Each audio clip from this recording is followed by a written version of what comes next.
Joining me today, I have Executive Director of Inner City Youth Alive, or ICYA, Kent Dueck. Thank you so much, Kent, for taking the time. Good morning, Sylvia.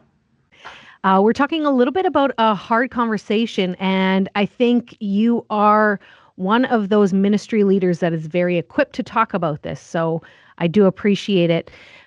Recently in the news, we've been hearing kind of more of these violent crimes being committed by some teenagers. And then what was quite surprising is last week, there was even a 12-year-old on top of a 14 and 15-year-old involved in these violent crimes. So I would just love to know, with the ministry that you work with, what are your thoughts on this? Yeah, obviously it's really, really concerning because it's interesting when we talk about this topic. Sometimes we isolate the individual that committed the crime from the victim who had the crime committed against them. So we kind of disentangle. Like it's a weird approach. So in a way, crime is you look at the data, and we've seen in the last 5 years a 42% increase in violent crime, committed by youth.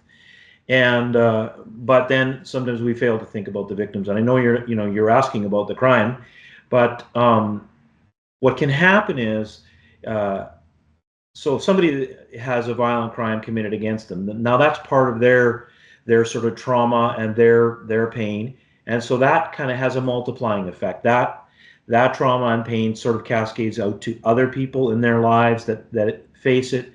And it can create a situation where there's just like a heightened level of hypervigilance in a community. And so it's like the act of that crime kind of pumps up the pressure in the community, and then that can create more of a jittery kind of a response to crime. And so it's and that has a snowball effect. And so it's very concerning. It's concerning, like even we talk about dealing with the violence, and in our drop-in center we can have incidents, and so we're always in prevention mode, and I think we've done really well at it. But yeah, it's very challenging. One of the things that people are not aware of is that 10 years ago we had in Manitoba 230 spots to contain violent youth, and today, even though we've seen that spike of 42%, we have 80 spots to contain violent youth, and so it's just something noteworthy. When I talk to members of the police force, they say the most common sort of phrase they hear is when arresting someone who's committed a violent act, they hear, "I'll be out before you're off shift." And so it's a really, really big problem, and we're just really we're heartbroken because during COVID there was 43 murders in a year and a half span within the community, and so we were directly involved in 41 out of those 44 murders, where we were doing the funeral, working with the family, sitting in I remember sitting in a funeral for a 14-year-old girl who was brutally stabbed by another teen, and thinking to myself that, right, all those broken kids in there at that funeral, this is our work for the next 10 years, like to bring healing here. And it's incredibly sad. So yeah, it's personal. When you shared a little bit about Inner City Youth Alive, you said in your drop-in you do prevention mode. I would love for you to explain that a little bit, if you don't mind.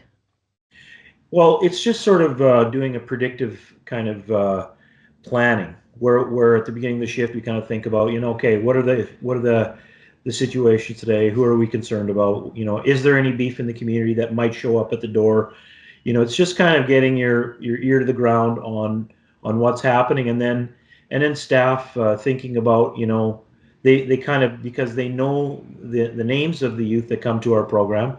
If they know there's a beef that's been growing between two youth, then they're keeping an eye on that, or they're taking youth aside and kind of trying to talk about what the ground rules are. And so it's very it's very challenging because as great as we are at creating control, violence always has a propensity for creating chaos, is better at it, than we are at creating control. So there's a level of vulnerability that we have as we do our ministry, and try to be wise and measured.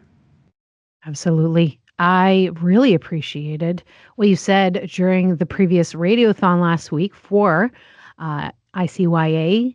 We played a clip. It was one of your staff who took a boy out.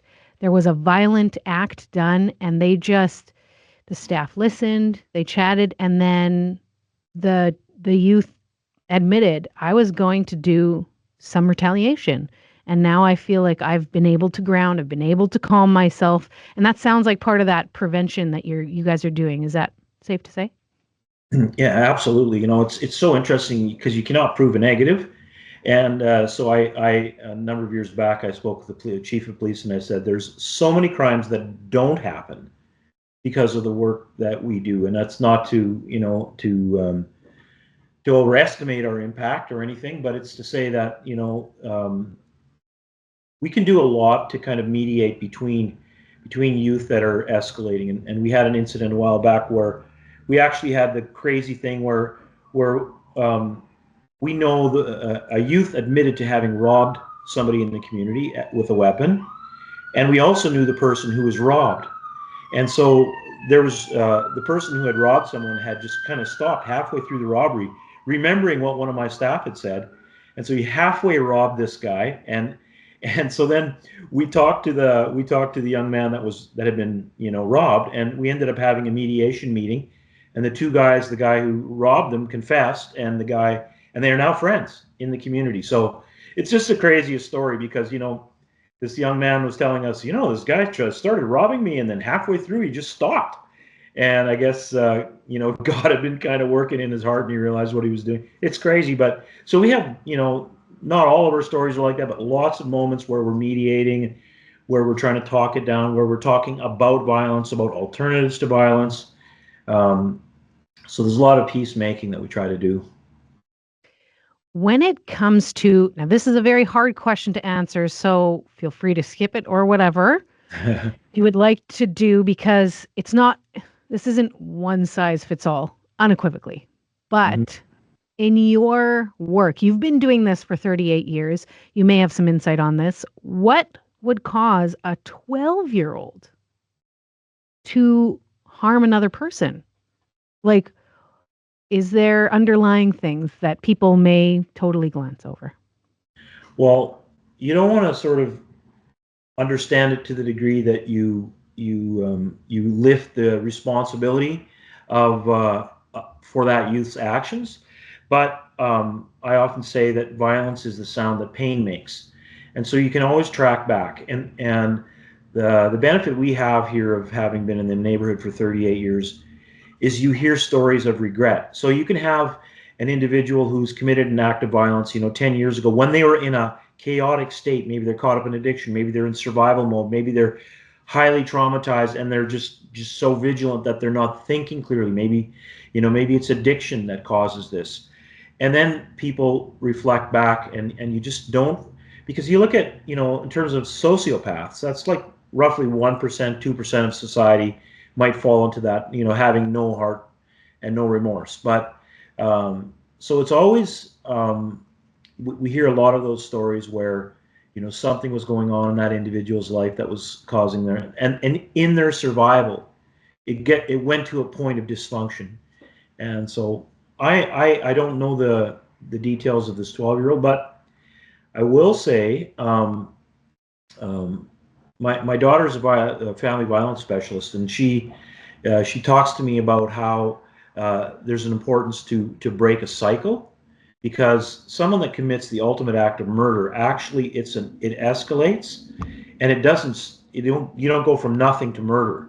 And so something that one of the sort of dark questions they ask about choking, because choking is a sign that somebody's escalating to the next level because it's a control thing. But then when it goes beyond that, then somebody has committed probably 10 different acts escalating to the point that eventually it ends in murder.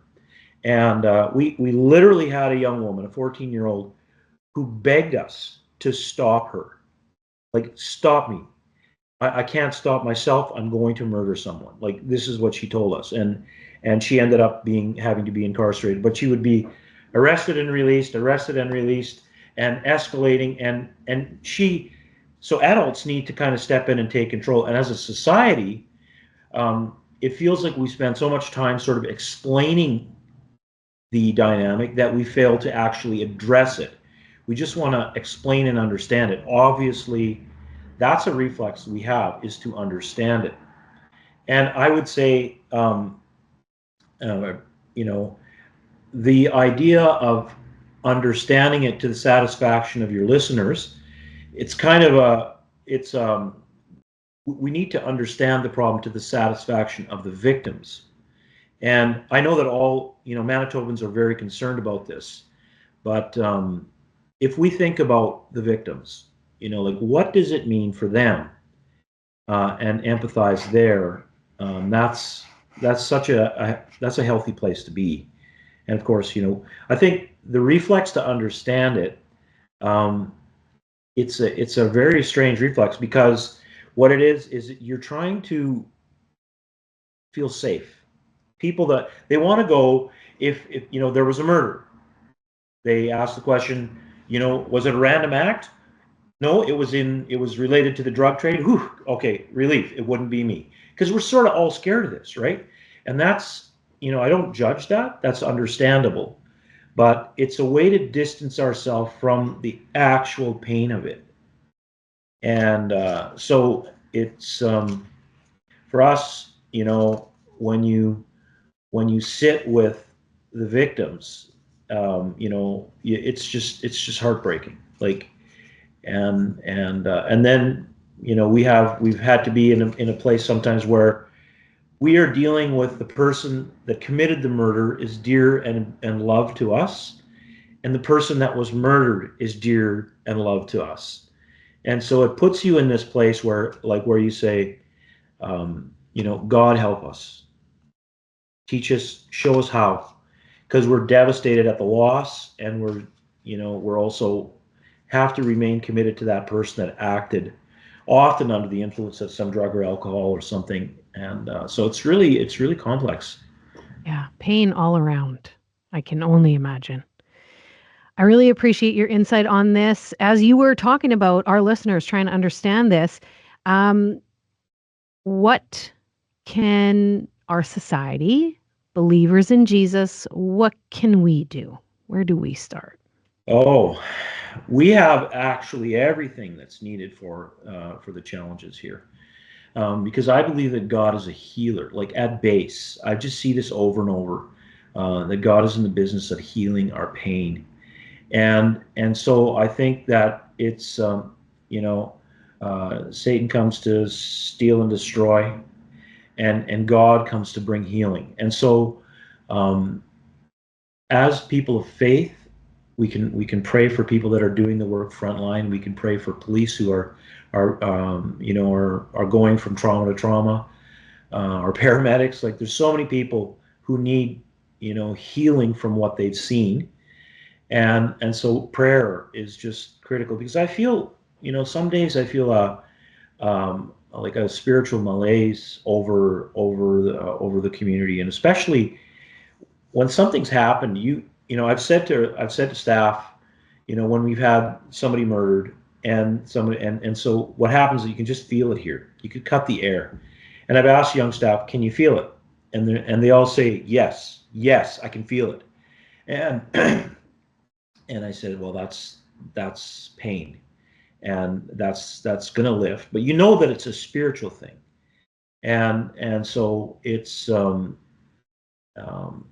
God is a God of healing, and I just implore believers to be active in just bringing that kindness to the world around them.